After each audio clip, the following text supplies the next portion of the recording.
ప్రధాని మోదీ అమరావతి టూర్కు ఏర్పాట్లు దాదాపు పూర్తయ్యాయి. రేపు ప్రధాని మోదీ అమరావతికి రానున్నారు. రాజధాని పునఃనిర్మాణ పనులను మోదీ ప్రారంభించనున్నారు. ఈ పర్యటనలో భాగంగా ప్రధాని మోదీ పలు అభివృద్ధి పనులు, ప్రాజెక్టులకు శంకుస్థాపన చేయనున్నారు. శాశ్వత హైకోర్టు, సెక్రటేరియట్, అసెంబ్లీ భవనాలకు మోదీ శంకుస్థాపన చేయనున్నారు. మంత్రులు, ఎమ్మెల్యేలు, అధికారుల క్వార్టర్స్ ను కూడా మోదీ ప్రారంభించనున్నారు. మోదీ పర్యటనకు సంబంధించి ఏర్పాట్లను అధికారులు ఎప్పటికప్పుడు పరిశీలిస్తున్నారు. మోదీ పర్యటనపై కూటమి సర్కార్ పెద్ద ఎత్తున ప్లాన్ చేస్తోంది. మోదీ చేతుల మీదుగా పలు ప్రాజెక్టులకు శంకుస్థాపన చేయించనుంది. 1,00,000 కోట్ల పనులకు మోదీ శంకుస్థాపన చేయనున్నారు. మరో 3,680 కోట్లతో నిర్మించబోయే నేషనల్ హైవేలను కూడా మోదీ ప్రారంభించనున్నట్లు తెలుస్తోంది. ఇందుకోసం కూటమి ప్రభుత్వం ఒక ప్రణాళికలను సిద్ధం చేసింది.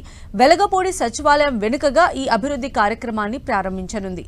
ఇందుకోసం భారీ బహిరంగ సభ ఏర్పాటు చేసింది. సుమారు 5 లక్షల మందితో సభ నిర్వహిస్తున్నారు.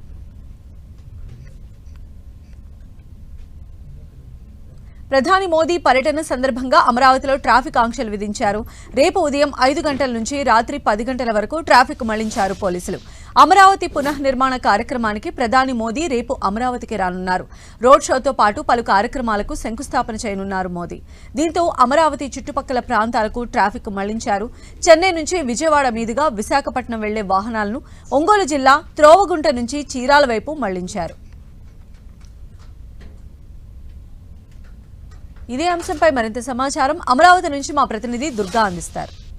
సభకు ఏపీ ప్రభుత్వం భారీ ఏర్పాట్లు చేస్తుంది. మొత్తం 5 లక్షల మంది ప్రధాని సభకు వచ్చేందుకు అంత సిద్ధంగా ఉన్నారు. వాళ్ళకి ఎలాంటి ఇబ్బందులు లేకుండా కూడా ప్రభుత్వం అన్ని ఏర్పాట్లు చేస్తుంది. అయితే రేపు ప్రధాని సభకు వస్తున్నటువంటి నేపథ్యంలో ముఖ్యంగా విజయవాడ నుంచి వెళ్లే వాహనాలను మళ్లింపుకు పోలీసులు నిర్ణయం తీసుకున్నారు. ముఖ్యంగా చెన్నై నుంచి విశాఖపట్నం వైపు వెళ్లే వాహనాలన్నీ కూడా ఒంగోలు జిల్లాకు సంబంధించి త్రోవగుంట వద్ద నుంచి చీరాల, బాపట్ల, రేపెల్లె, అవనిగడ్డ, పామర్రు, గుడివాడ మీదుగా హనుమాన్ జంక్షన్ నుంచి విశాఖపట్నం వెళ్లేందుకు రూట్ మ్యాప్ ని విడుదల చేయడం జరిగింది. దీంతో పాటు అటు చిలకలూరుపేట నుంచి వచ్చే వాహనాలన్నీ కూడా చిలకలూరుపేట నేషనల్ హైవే నుండి కాకమాను, పొన్నూరు నుంచి పెనంలూరు బ్రిడ్జి మీదుగా అవనిగడ్డ, గుడివాడ నుంచి హనుమాన్ జంక్షన్ మీదుగా వెళ్లేందుకు రూట్ మ్యాప్ ని పోలీసులు విడుదల చేయడం జరిగింది. ఇక గుంటూరు నుంచి విశాఖ వైపు వెళ్లే వాహనాలు ఏవైతే ఉంటాయో వాటన్నిటినీ కూడా బుడంపాడు క్రాస్ మీదుగా తెనాలి, వేమూరు, కొల్లూరు,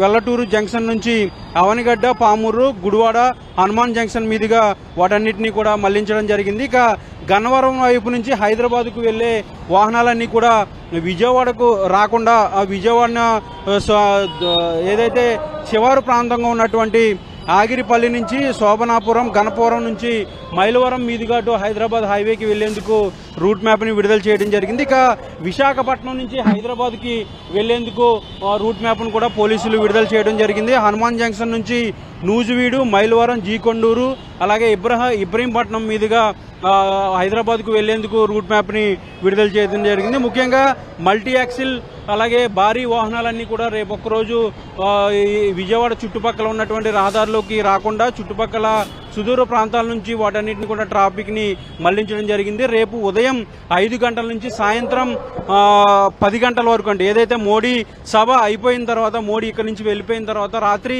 10 గంటల వరకు కూడా ఈ ట్రాఫిక్ ఆంక్షలన్నీ కూడా కొనసాగుతాయి. ముఖ్యంగా విజయవాడ అంటే చాలా సెంట్రల్ పాయింట్. ఇతర ప్రదేశాల నుంచి ముఖ్యంగా చెన్నై నుంచి అలాగే విశాఖపట్నం నుంచి హైదరాబాద్ అలాగే విశాఖపట్నం సైడ్ నుంచి చెన్నై వైపు వీటన్నింటికి కూడా వెళ్లేందుకు విజయవాడ అనేది చాలా సెంట్రల్ పాయింట్. కాబట్టి ఇక్కడి నుంచి గనక వాహనాలన్నీ కనుక వస్తే మోడీ సభకు కూడా పెద్ద ఎత్తున జన సమీకరణ కూడా జరుగుతుంది. కాబట్టి వాటన్నిటితో విజయవాడలో ట్రాఫిక్ అనేది చాలా ఇబ్బంది అవుతుంది. కాబట్టి ఈ ట్రాఫిక్ మళ్లింపులు, ట్రాఫిక్ ఆంక్షలన్నీ కూడా పెట్టడం జరిగింది. ఫాలో అవుతూ ఎవరు కూడా ఇబ్బంది పడొద్దంటూ కూడా పోలీసులు ఇప్పటికే రూట్ మ్యాప్ ని కూడా విడుదల చేయడం జరిగింది. కెమెరా పర్సన్ అజగర్తో దుర్గానాయుడు, 10 టీవీ, విజయవాడ నుంచి.